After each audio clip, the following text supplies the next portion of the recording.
A partir del año 2005 se inició la colaboración entre el Grupo de Investigación de la Universidad Complutense en Madrid, Espacio, Sociedad y Cultura, liderado por el profesor Luis Enrique Otero Carvajal, y el Grupo de Investigación de la Universidad del País Vasco, Demografía Histórica e Historia Urbana, liderado por el profesor Manuel González Portilla. De entonces acá, esa colaboración se ha ampliado a otros grupos de investigación de España, particularmente Andalucía, los grupos liderados por los profesores David Martínez López de la Universidad de Granada y Mercedes Fernández Paradas de la Universidad de Málaga, así como los grupos liderados en Cataluña por los profesores José Luis Ollón y Cristina Borderías. También esa colaboración se ha extendido a Galicia con la participación o la colaboración de los profesores Alberto Martínez y Jesús Miras Araujo. A lo largo de estos años, esas colaboraciones han sido factibles y posibles merced a la concesión de diversos proyectos de investigación del Plan Nacional de I+D+I del Gobierno de España. Esto se ha traducido en la publicación de innumerables artículos científicos en revistas nacionales e internacionales y en numerosas monografías universitarias donde se han presentado los resultados de la investigación en la que se ha venido analizando a lo largo de estos años la evolución de la sociedad urbana en la España de la segunda mitad del siglo XIX y del primer tercio del siglo XX. Una investigación que ha recorrido todos y cada uno de los aspectos involucrados en el proceso de desarrollo urbano, de expansión urbana y de transformación de la sociedad urbana en el periodo estudiado.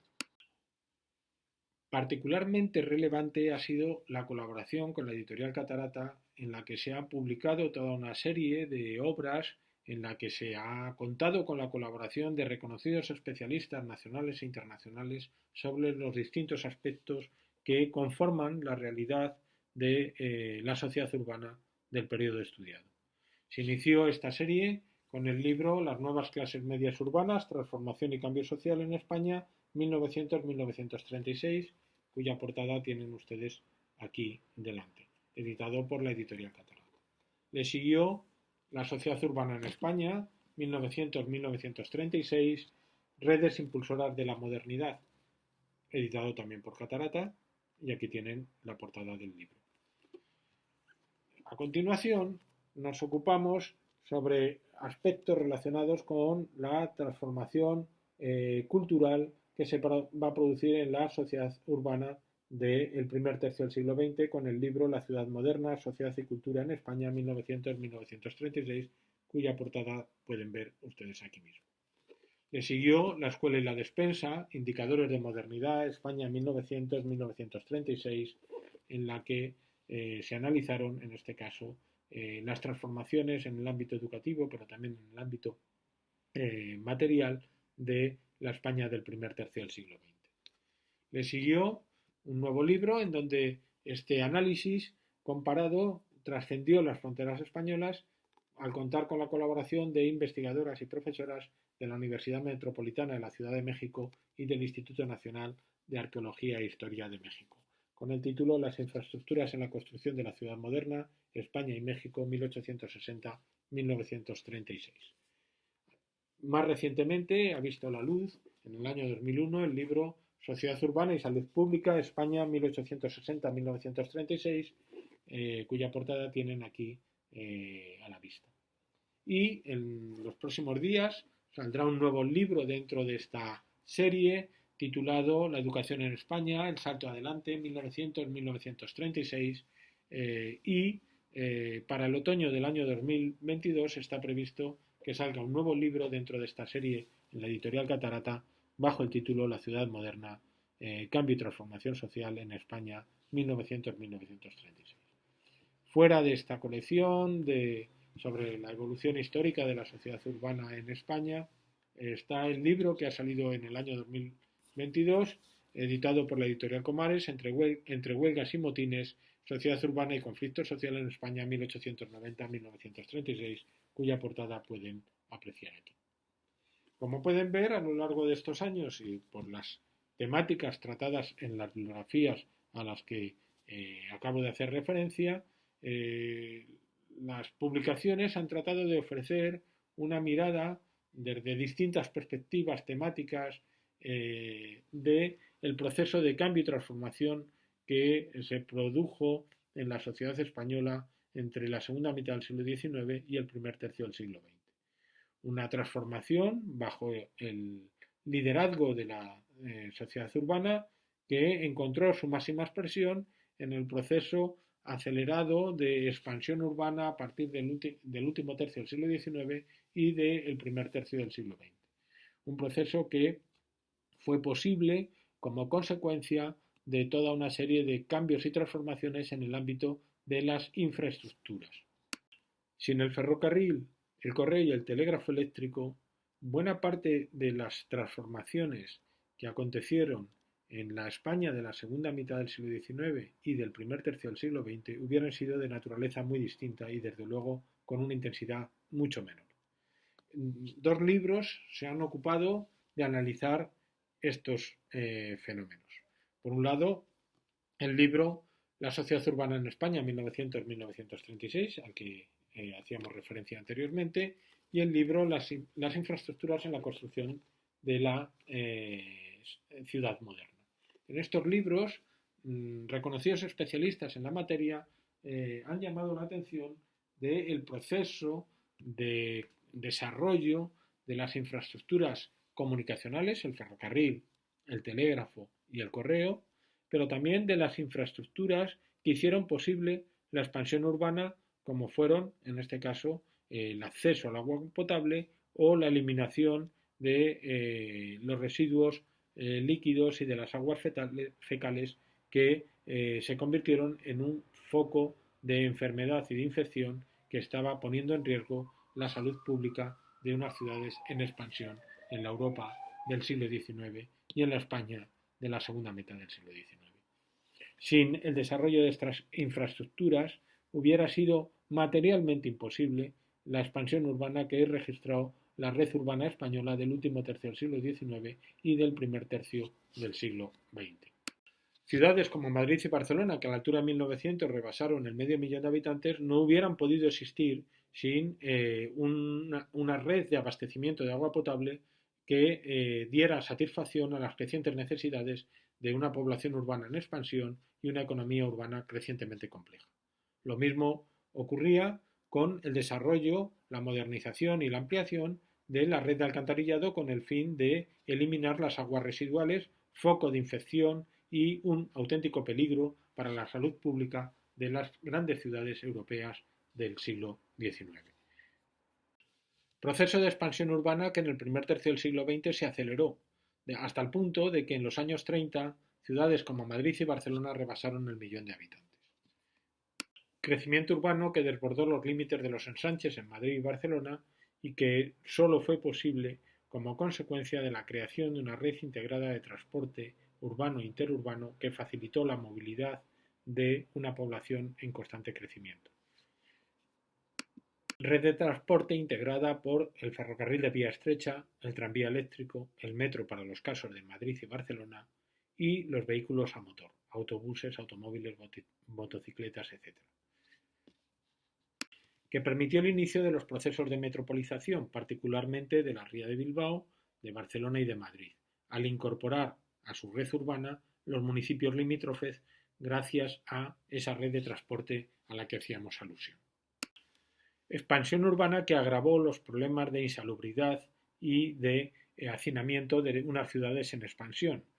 En el último tercio del siglo XIX, esa preocupación encontró expresión en la creciente influencia de las corrientes higienistas y de la medicina social en las principales ciudades españolas, siguiendo la estela de lo que estaba sucediendo en el resto de Europa. Las elevadas tasas de mortalidad se explican no solo por los embates epidémicos del cólera, sino también y sobre todo por el efecto de las enfermedades del aparato digestivo y del aparato respiratorio que causaban auténticos estragos, sobre todo en la población infantil. De tal manera que en el cambio de siglo, Madrid fue calificada como la ciudad de la muerte porque morían más personas de las que nacían, es decir, tenía un crecimiento vegetativo negativo y solo la ciudad creció en número de habitantes merced a la llegada de una inmigración constante de buena parte del resto del país. Elevadas tasas de mortalidad que empezaron a disminuir, sobre todo después de la epidemia de gripe de 1918, conocido como la gripe española, en donde por fin las ciudades españolas empezaron a crecer por su propio impulso, es decir, nacían más personas de las que morían a la vez que se mantenía esa fuerte corriente migratoria del campo a la ciudad. Ello fue posible por la conjugación de una serie de factores. En primer lugar, por la creciente influencia de los médicos sociales y de los higienistas. En segundo lugar, por la creciente atención de la prensa sobre las cuestiones de salud pública y de la preocupación de la sociedad urbana por las condiciones sanitarias y de insalubridad de las ciudades del cambio de siglo. Finalmente, los poderes públicos empezaron a actuar con las limitaciones presupuestarias que caracterizaban a las haciendas locales. De cualquier manera, a partir del inicio del siglo XX, la situación sociosanitaria de las ciudades españolas empezó a mejorar de manera constante. Y esto se tradujo en esa reducción de las tasas de sobremortalidad infantil. La mejora de las condiciones sanitarias de las ciudades con la creación de casas de socorro, de instituciones como la Gota de Leche, la creación del Instituto de Puericultura, etcétera, etcétera, favorecieron, en este caso, la mejora de la condición sociosanitaria de la población urbana. Pero a ello fue acompañado también de una mejora de las condiciones materiales de la población urbana como consecuencia de la creciente influencia de un movimiento obrero cada vez más organizado bajo el liderazgo del Partido Socialista Obrero Español y de los sindicatos Unión General de Trabajadores vinculado al socialismo y de la Confederación Nacional del Trabajo de carácter anarcosindicalista creada en 1910. Ese movimiento obrero crecientemente organizado tuvo un papel muy destacado en la mejora de las condiciones salariales y laborales de las clases trabajadoras de la sociedad urbana de la España del primer tercio del siglo XX, que permitieron mejorar o al menos reducir las infames condiciones de vida a la que estaban abocados las clases trabajadoras de la España urbana de finales del siglo XIX, tal como reflejó la literatura de Galdós o de Pío Baroja, entre otros. Presión obrera que se materializó en toda una serie de reformas legales, desde la aprobación de la Ley de Descanso Dominical, la prohibición del trabajo infantil, las restricciones al trabajo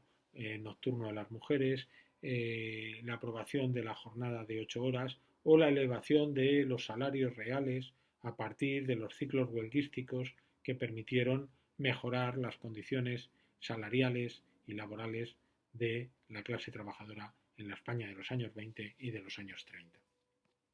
A ello se unió la transformación de la economía urbana vinculada a la segunda industrialización. La aparición de nuevos sectores productivos y el desarrollo del sector servicios exigió, en este caso, una importante transformación del mercado laboral con respecto al mercado laboral de las ciudades de la primera industrialización, de las ciudades del siglo XIX. Trabajadores cualificados, empleados públicos y privados y unas cada vez más numerosas clases medias urbanas que van a caracterizar los mercados laborales de la España urbana de los años 20 y 30 y que van a estar en la base de las transformaciones sociales y culturales asociadas al nacimiento y el desarrollo de la sociedad de masas y de una incipiente sociedad de consumo. Los centros de las ciudades se llenaron de los nuevos escaparates del comercio moderno, de las grandes salas cinematográficas que ocuparon las principales avenidas de los centros de las ciudades o los espectáculos deportivos nacidos al calor del desarrollo del deporte como práctica de masas, pero también como espectáculo de masas vinculado a la progresiva implantación de la semana laboral de 6 días y de la jornada laboral de 8 horas. Es decir, apareció un tiempo libre disponible que además podía ser utilizado para el ocio como consecuencia del incremento de los ingresos de esas clases trabajadoras que habían visto mejorar su situación a lo largo del primer tercio del siglo XX. La sociedad urbana española, a partir de los años 20, aceleró el proceso de cambio y transformación social. Liderada por las grandes ciudades, con Madrid y Barcelona como portaestandartes de la modernidad, la red urbana española se introdujo por la senda de las sociedades modernas.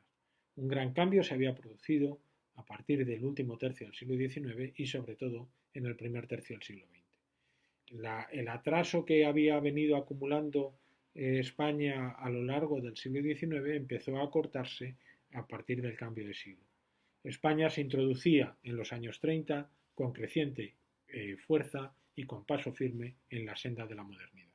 Algo ratificado por la avanzada Constitución de 1931, con el que la Segunda República quiso incorporarse en la Liga de las Naciones Europeas más avanzadas.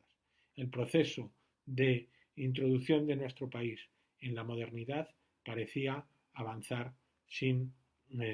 grandes problemas más allá de las tensiones sociales y políticas asociadas al nacimiento y al desarrollo de la sociedad de masas, como ocurrió en todas las sociedades europeas y en las sociedades americanas. En ese sentido, nuestro país no fue una excepción. El desenlace de la guerra civil, con el establecimiento de la dictadura franquista y los postulados ideológicos políticos que la informaron, con el nacionalcatolicismo y su abierto antiliberalismo y antimodernismo, frenó en seco ese proceso de modernización, ese proceso de introducir a nuestro país en la senda de la modernidad. Un desenlace de la guerra civil que significó un retroceso de alcance histórico del que nuestro país tardó decenios en superar sus efectos más negativos. Es sobre este tipo de cuestiones, sobre este tipo de procesos, sobre los que en los últimos años hemos venido incidiendo en las publicaciones a las que al principio de esta intervención hacía referencia. Liderada por las grandes ciudades, con Madrid y Barcelona como portaestandartes de la modernidad, la red urbana española se introdujo por la senda de las sociedades modernas. Un gran cambio se había producido a partir del último tercio del siglo XIX y sobre todo en el primer tercio del siglo XX. El atraso que había venido acumulando España a lo largo del siglo XIX empezó a acortarse a partir del cambio de siglo. España se introducía en los años 30 con creciente fuerza y con paso firme en la senda de la modernidad. Algo ratificado por la avanzada Constitución de 1931, con el que la Segunda República quiso incorporarse en la Liga de las Naciones Europeas más avanzadas. El proceso de introducción de nuestro país en la modernidad parecía avanzar sin grandes problemas más allá de las tensiones sociales y políticas asociadas al nacimiento y al desarrollo de la sociedad de masas, como ocurrió en todas las sociedades europeas y en las sociedades americanas. En ese sentido, nuestro país no fue una excepción. El desenlace de la guerra civil, con el establecimiento de la dictadura franquista y los postulados ideológicos políticos que la informaron, con el nacionalcatolicismo y su abierto antiliberalismo y antimodernismo, frenó en seco ese proceso de modernización, ese proceso de introducir a nuestro país en la senda de la modernidad. Un desenlace de la guerra civil que significó un retroceso de alcance histórico del que nuestro país tardó decenios en superar sus efectos más negativos. Es sobre este tipo de cuestiones, sobre este tipo de procesos, sobre los que en los últimos años hemos venido incidiendo en las publicaciones a las que al principio de esta intervención hacía referencia.